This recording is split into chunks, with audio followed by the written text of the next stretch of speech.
You think God forgot about you. You don't say it out loud, but your silence screams it. You go through your day with a strange ache in your chest, a dull, persistent grief that you can't quite explain. You read the verses, you whisper your prayers, but something inside you asks, if God really remembered me, why do I feel so invisible?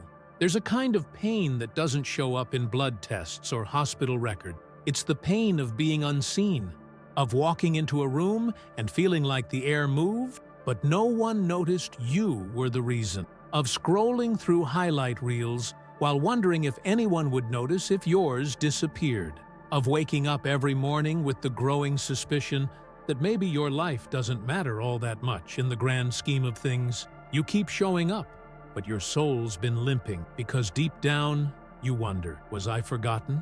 You see wars on the news, missiles, nations rising against nation, and part of you wants to care, but another part whispers, why care about the world if I can't even feel my own existence? This is the part of your soul the enemy loves, not when you stop believing in God, but when you start believing that God stopped believing in you. But then, look up. Seriously. Stop scrolling for a second and look up. The sky isn't just sky. The sun you see burning in its place, the moon you watch pulling the tides, the stars blinking in ancient rhythm. They're not random. They are divine witnesses. They are a contract in motion. Because in Jeremiah 31, 35, 36, God says something so powerful that it could rip through the layers of doubt you've been carrying your whole life. Thus says the Lord, who gives the sun for a light by day, the ordinances of the moon and the stars for a light by night.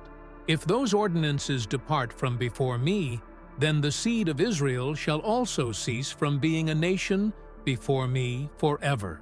In other words, if the sun ever stops shining, or the moon ever forgets to show up, then you can start worrying whether God forgot His people.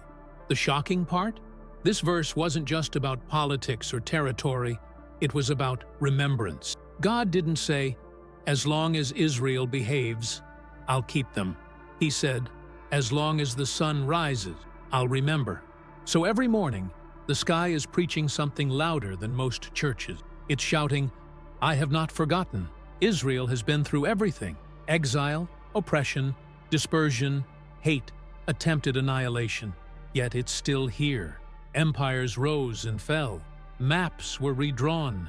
Kings and tyrants burned books and cities, and lives trying to erase that name. But none of them succeeded, because God said, as long as the sky holds, so will my promise. Now, here's the part that wrecks every lie hell has whispered to you.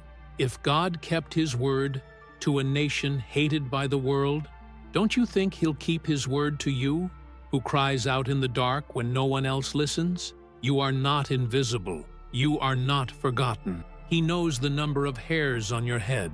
He sees the prayers you couldn't finish. He reads the tears that never touched your pillow because you wiped them away before anyone saw. He marked your name in places you haven't even walked into yet. And every morning you open your eyes to a sun that rises without fail. Heaven is reminding He still remembers. The most dangerous lie you'll ever believe is not that God doesn't exist, but that you don't matter to Him. Because once you believe that, you stop showing up for your own life. You stop praying like He hears you. You stop dreaming like He sees you. And that's exactly where the enemy wants you. Not dead, but numb. So let's be clear. You're not forgotten. You're not late. You're not disqualified. You're in the middle of a war, not just around you, but inside you, between the voice of the one who called you and the voice trying to convince you that it was never real. But here's what makes you dangerous. You're still breathing. You're still watching. You're still searching. And that means the flame isn't dead. It's buried. And buried things can rise. Because the same God who refused to erase Israel's name off the map is the one who refuses to erase yours off His heart. You don't need to see fireworks. Just look up. If the sun is still there, the promise still stands. If the stars are still blinking, the covenant hasn't ended. And if your heart is still beating, it means God isn't done speaking. And what he's about to say will shake everything you thought was lost. You think your silence is empty, but heaven hears what your words never say. It's not just your prayers that are recorded. It's your pauses, your sighs, your "I don't even know what to pray anymore." And somehow, even in those gaps, God speaks back. When you walk through a season of invisibility, it starts to warp your memory. You forget the moments when God did show up. You forget the time He protected you from a relationship that would have destroyed you. You forget the accidents that didn't happen, the nights you could have given up but didn't, the days you ran out of strength but still managed to stand. That's what pain does. It doesn't just make you feel abandoned, it makes you forget that you were ever carried. But here's the uncomfortable truth. Sometimes God will let you feel the silence, so you finally stop confusing His presence with your comfort. Because His presence doesn't always soothe. Sometimes it stretches. And maybe that's what this season has been about. Think about it. When God wanted to prepare Joseph for a future he couldn't imagine, He didn't promote him. He buried him in a pit, in a prison, in silence. Not because Joseph was forgotten, but because God was building something that couldn't be rushed. God doesn't use clocks. He uses timing, and there's a difference. A clock tells you what hour it is, but divine timing tells you what season it is. And sometimes you're still asking God what time it is, when He's already moved you into a completely different season. That's what happened with Israel, over and over again. They thought they were abandoned because they were scattered. They thought they were forgotten because they were attacked. They thought they were erased because they were surrounded. But here we are, thousands of years later. Nations have fallen. Borders have changed. Kings and empires have crumbled. But Israel still stands. Why? Because when God makes a covenant, He doesn't make it with ink. He makes it with eternity. The prophet Isaiah once said, "Can a mother forget the baby at her breast? Though she may forget, I will not forget you. See, I have engraved you on the palms of my hand." Isaiah 49:15-16. Now pause. That's not poetic language. That's not symbolic fluff. That's a declaration. God is saying, I wrote your name where I can never miss it. My own hands. Why the hand? Because those were the hands nailed to a cross. The hands that carried wood soaked in your shame. The hands that touched lepers, fed the hungry, pulled Peter out of the waves when he was drowning in fear. Those hands. He didn't tattoo your name in a book that might be lost. He didn't write it in the sky where it could fade. He engraved it on Himself, because He knew there would come a day when you'd question if you mattered. And on that day, if you're paying attention, if your spirit is still alive enough to listen, you'll hear the echo of eternity saying, I never stopped thinking about you. That's not wishful thinking. That's the kind of love that keeps nations alive. And if He kept His promise to a nation hunted, hated, and surrounded, what makes you think He won't keep it for you? Don't you see what this means? Israel is not just a place. It's a proof, a living testimony, a declaration written across history in blood, fire, ashes, and glory. Every time Israel rises from another attack, it's not just a news headline. It's a reminder. God remembers His covenant. He doesn't break His word because you broke down. He doesn't cancel the promise because you're tired. He doesn't abandon what He started, even when you try to walk away from it. And here's something deeper. What if your silence, your exhaustion, your numbness was never proof that God walked away? What if it was the evidence that you're being pursued? Because only something valuable gets hunted, and only someone chosen gets fought this hard in the spirit. You're not just drifting. You're being watched. Heaven still has its eyes on you. Hell still considers you a threat. That should tell you something. If you were truly forgotten, why would the enemy be trying so hard to convince you you are? The devil doesn't waste his best lies on people who are irrelevant. He saves them for the ones closest to their breakthrough. He targets the ones who are about to wake up, the ones who are about to rise, the ones who are about to remember who they really are. So maybe that pain isn't abandonment, maybe it's pressure, maybe it's birth. Because just like Israel was reborn after centuries of silence, Maybe God is preparing to bring you back to life in a way you didn't expect. And just like the stars in the sky remind us that the promise still stands. Maybe your scars are proof that you were always in the middle of a story that God never stopped writing. Some wounds don't bleed, they echo. They echo in your silence, in the way you stop praying, not because you don't believe, but because you're tired of asking. They echo in your smile that hides exhaustion, in your conversations where you change the subject every time it gets too real. You can still go to church. You can still raise your hands during worship. You can still say, "God bless you," at the right moment. And yet, deep down, feel like something vital has shut down inside you. What if what you call apathy is actually a spiritual coma? That's what Paul was warning about when he wrote to the Romans. And do this, understanding the present time. The hour has already come for you to wake up from your slumber. Romans 13:11. He wasn't talking to unbelievers. He was writing to people who believed, people like you, which means it's possible to be saved and still spiritually asleep. And here's the dangerous part. You don't usually know you're asleep until something shocks you awake. A war, a tragedy, a moment that strips away your distractions and forces you to look up. That's why this isn't just about geopolitics. This isn't just about Israel or Iran or prophecy. This is about you. Because if all of this is happening around you, maybe something is supposed to be happening inside you. Sometimes God doesn't send the alarm. He is the alarm. And when you ignore the alarm long enough, eventually He lets the shaking begin. Not because He wants to destroy you, but because He refuses to let you stay asleep while your purpose dies inside you. When the disciples were with Jesus in the Garden of Gethsemane, He asked them one thing: watch and pray, so that you will not fall into temptation. And what did they do? They fell asleep 3 times. While the Son of God was preparing for the greatest moment in history, they were sleeping. They weren't evil. They weren't rebellious. They were just tired. And that's exactly where some of you are right now. You're not rejecting God. You're just exhausted from life, from battles, from unanswered prayers, from pretending to be okay. But here's what Jesus did. He didn't abandon them. He didn't shame them. He woke them up again and again. Because love doesn't just comfort you, it calls you out of your coma. And sometimes it takes a global shaking to awaken a personal spirit. What if everything we're seeing right now, the headlines, the chaos, the confusion, what if it's not punishment, but permission? Permission for you to stop pretending. Permission to admit that you've been numb. Permission to say, "God, I can't do this without you anymore." You see, the enemy isn't threatened by Christians who stay asleep.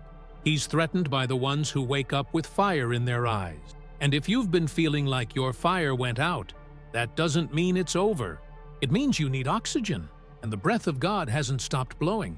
Because even embers still burn. Do you remember Ezekiel's vision?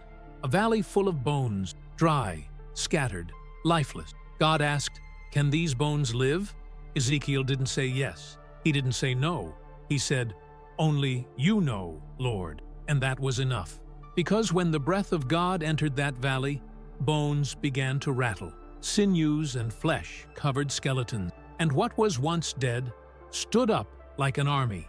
That's what happens when God speaks into what's been forgotten. That's what happens when the Spirit enters a soul that's been asleep for years. So maybe this war, this terrifying, overwhelming, too close to home war, maybe it's more than judgment. Maybe it's a call, a spiritual siren echoing through the nations and through your own chest. Because if God has kept His word to Israel through exiles, invasions, genocides, and betrayals, if He has kept a promise that survived Babylon, Rome, Persia, and now modern armies, what makes you think He won't finish what He started in you?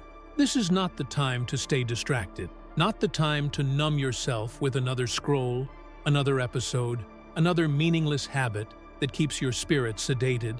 This is the time to rise, because what you think is chaos might actually be clarity. What looks like shaking might be shaping, and what feels like the end might be the awakening you've been begging for in silence. This is how revival starts. Not in stadiums, but in souls. Not with noise, but with waking up. And you don't need perfect faith. You don't need all the answers. You don't even need to feel anything right now. You just need to whisper, "God, breathe on me again." And maybe, just maybe, that whisper is all heaven's been waiting for. There's something sacred about being broken, something the world can't understand. Because when a soul breaks, it doesn't just fall apart, it opens. It opens in places that had been sealed shut for years by pride, shame, and survival. And in that exposed place, heaven finds an entrance. That's why God doesn't always fix you first. He fills you, but He only fills what's empty. That's why you've been feeling hollow lately. It's not abandonment, it's preparation, like a jar being poured out so it can be filled with something new, something holy, something alive. Because you can't hold on to old oil and expect fresh fire. That's what Paul meant when he wrote to Timothy. For this reason, I remind you to fan into flame the gift of God, which is in you. 2 Timothy 1:26. He didn't say create the fire. He didn't say earn it. He said fan it, because it's already there, buried, dormant, forgotten, but not gone. And sometimes, what God uses to wake up that fire is a war. Not just the ones on the news, the ones inside you. The war between who you are and who you pretend to be. The war between what you believe and how you live. The war between your calling and your comfort. That war is not random. It is sacred. It is proof that you are still alive inside. Because the dead don't wrestle. Only the living do. And maybe that's why this season hurts so much. Because you're not who you used to be. But you're not yet who you're becoming. You're in the tension, the liminal space, the holy chaos. And God lives there, not just on mountaintops or peaceful Sundays, but in caves, in prisons, in deserts, in battlefields, in all the places where people cry out, "God, where are you?" He's there, and He's not scared of your anger. He's not disappointed in your doubt. He's not surprised by your question. He's waiting, because there is something He put in you before the world touched you. Something that no trauma can erase. Something that no failure can cancel. A spark. His image. His spirit. But sparks don't move mountains. Fires do. And that's why the shaking had to come. Not to punish you, but to awaken you. To remind you that you weren't made to just survive. You were made to burn. Not with anxiety. Not with rage, but with purpose. So when Paul continues, "For God has not given us a spirit of fear, but of power, love, and a sound mind," He's not giving advice. He's giving identity. You were never meant to live under fear. You were never called to be paralyzed by what-ifs and headlines and uncertainty. Because God doesn't just protect you, He equips you. You don't need to have it all together. You need to remember who walks with you. Remember Moses? When God called him, he didn't feel ready. He stuttered. He begged God to choose someone else. And yet God said, "I will be with you." That was enough, and it still is. You don't need to feel brave to be brave. You don't need to feel holy to walk in holiness. You just need to move, even if you're limping, even if you're afraid. Because fear is not your master. It's not your voice, and it's not your ending. The spirit inside you is louder. And if you listen closely, not to the chaos, not to the headline, not to the panic, but to the whisper of the Spirit, you'll hear it. Get up, fan the flame. You are not too far gone. The same God who split seas for Israel is still splitting through your fear. The same God who raised Christ from the grave is still raising dry bone. The same God who promised He would never leave you hasn't. You've just been spiritually asleep, and now it's time to wake up. Not with loud declaration, not with temporary emotion, but with a steady flame that grows stronger every time you breathe His name. That's what the enemy fears. Not hype, but holiness. Not noise, but consistency. And that's the invitation in this moment of war and uncertainty. To stop watching your life pass you by. To stop waiting for someone else to save your soul. To remember what was planted in you. Because even when you forgot, God didn't. And what He starts, He finishes, not because you're strong, but because He is faithful. So breathe, stand up, fan the flame. You don't need to know where this road leads. You just need to know that you're not walking it alone, and somewhere deep inside you, under the ashes, under the numbness, under the years of silence, that fire is still alive. It just needs one breath from heaven, and one whisper from you, God, light me again. Not every fire starts with a spark. Some begin with pressure, heat, intensity. Some awaken in the middle of destruction, not despite it, but because of it. Maybe that's why you're here. Maybe that's why your world feels like it's falling apart. Because something ancient, something holy, something buried is about to be reignited. But it won't be lit by the world's applause. It won't come from a perfect situation, or a peaceful environment, or the illusion of control. It will come from surrender, from silence, from standing in the middle of your own rubble and choosing to believe that God can still build something eternal from what's left. That's where faith stops being a concept and becomes a fire. That's why 2 Timothy 1:6-7 doesn't read like a suggestion. It's a summons. Paul wasn't writing to someone on the mountaintop. He was writing to Timothy in a moment of fear and responsibility. He was young, intimidated, uncertain. The flame in him was real, but it was flickering, and maybe so is yours. But flickering is not the same as finished. You've felt it, that sense that there's more in you than you've allowed to surface, that your routine has become a cage, that the fire you once had has been traded for religious motions, safe prayers, and spiritual numbness. Not because you wanted it that way, but because life wore you down. Pain redefined your expectations. Disappointment made you smaller. And slowly, the fire turned into ash. But ashes are not the end. Ashes are evidence. Proof that something once burned here. Proof that the story isn't over. Because you're still breathing. Which means the flame can return. And not just return, but transform you. The Spirit of God didn't just come to comfort you in hard times.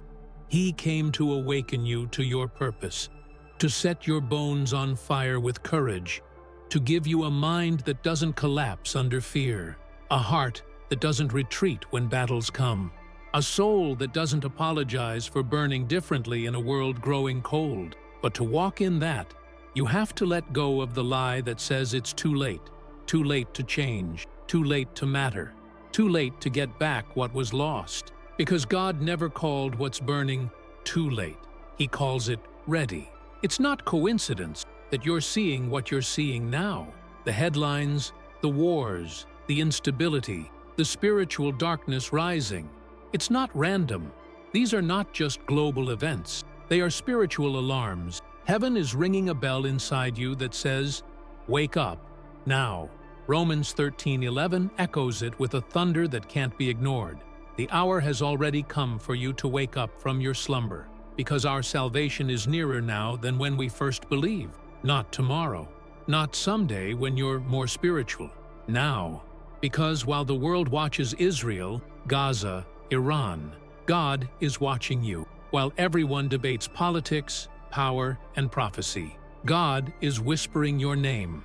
And while many are falling deeper into sleep, spiritual anesthesia that blinds them to eternity, something in you is starting to stir. Not because you're smarter, but because God has decided it's time. Time for you to stop scrolling through other people's fire and find your own. Time to stop consuming messages and start living the message. Time to burn again. But with what?